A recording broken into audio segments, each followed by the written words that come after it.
One thing happens consistently year in and year out here at HWS, but I'm sure at every school that teaches organic chemistry. Right about when you get to the first reactions, all of a sudden the difficulty level for organic chemistry just shoots way up. And it's not obvious that anything has changed. But really quickly after it happens, like 3 or 4 days after it happens, all of a sudden the universe of problems that organic instructors can ask about just shoots through the roof. You have an enormous number of problems that you can suddenly be asked to do, plausibly based on all the stuff that you've learned already. And so you're cruising along and one lecture seems more or less like the other, and all of a sudden, though, the types of questions that you can be asked to answer just explodes, and the complexity of answering those questions explodes as well. And so usually what happens is students are going fine and the class seems like any other class, and then you get to this point and all of a sudden, like, boom, what happened? And frequently what happens is for the second exam in organic, people substantially underperform because they may have recognized that something suddenly got a lot faster, but they don't know how to deal with it. So my attempt to try to help things out at this stage, it always involves telling you, hey, look, this has happened. Pay attention to the fact that this just happened. Drawing your attention to the fact that you now have 3 different types of problems that require different kinds of answers. To warn you that it's coming and to suggest that you need to change how you're approaching these problems because the way you solve these is different for each one. The ones that should be obvious to you right now would be predict the products type problems. And so if I were to just simply say, hey, what happens when you mix these two together? This is a question that you should be able to answer right now, and you should be able to just basically write down, oh, of course, you're going to make methanol if you just simply allow those two to react. And if you didn't see that right away, then I think your problem is that you don't understand how SN2 type chemistry is working. This is a good nucleophile. This is a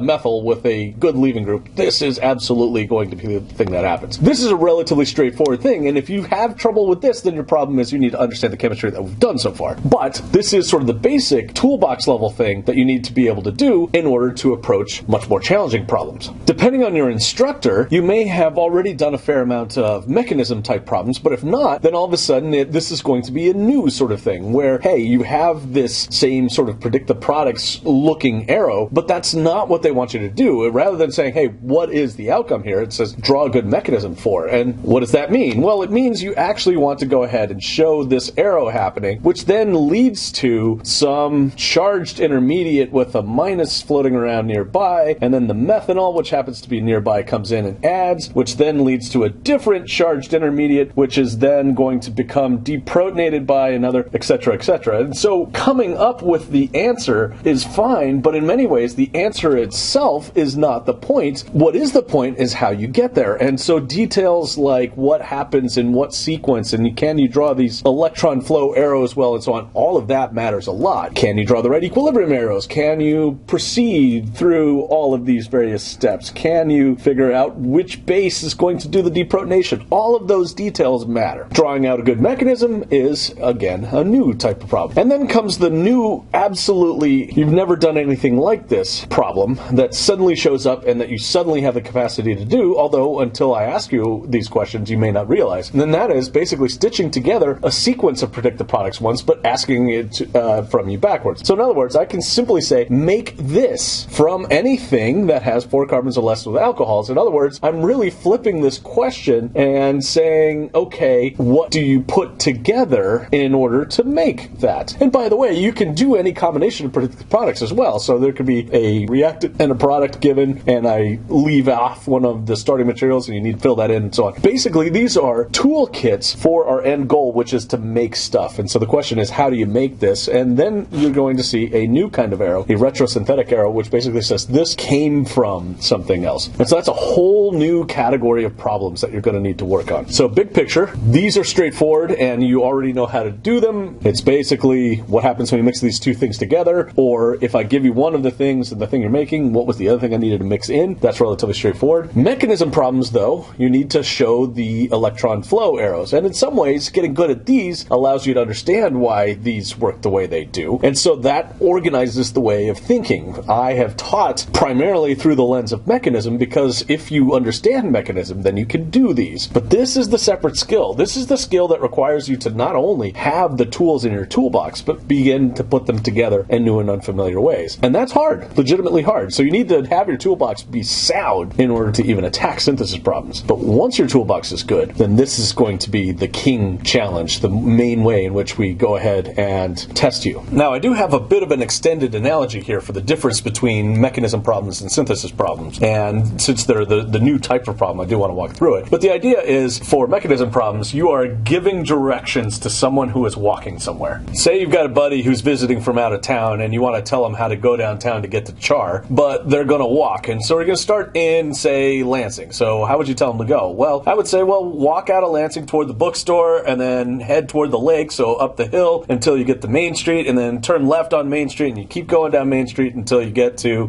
Castle, which is where the library is, and then turn right, and so on. Detailed instructions, that's how you're walking through these arrows along the way. You do this, you turn left, you go for a while, you turn right. That's how a mechanism is. Given directions, and you have to be very detailed about every little bit, because this is a person who doesn't know how to get there. Whereas, the idea behind synthesis is instead an itinerary. Let's say I wanted to go visit my brother who lives in San Diego. I'm going to fly out of probably Rochester, but I doubt that there's any Rochester to San Diego flights. But I'm pretty sure that I could catch a flight from, say, Rochester to Chicago O'Hare, and then from O'Hare down to San Diego. Or maybe I could fly Southwest, which would probably route me through a different hub altogether. Maybe I'd go through Philly instead. So Philly to San Diego definitely has flights. It's also possible that I could, fly Delta, say, go through their hub in Atlanta, or maybe American, go through their hub in Dallas. You get the point. If I would go to an online site and try to figure out how to book a flight from Rochester to San Diego, there are some random building blocks that I would get to choose from. And that's kind of the way a synthesis problem is. The starting point is often set for you. The ending point is definitely set, but you get to choose which stop-off points there are. And when you're drawing out this problem, you're not telling me all of the details. What you're doing instead is, we're probably going to have a layover in Chicago, or possibly a layover in Denver, or whatever. So that's the idea.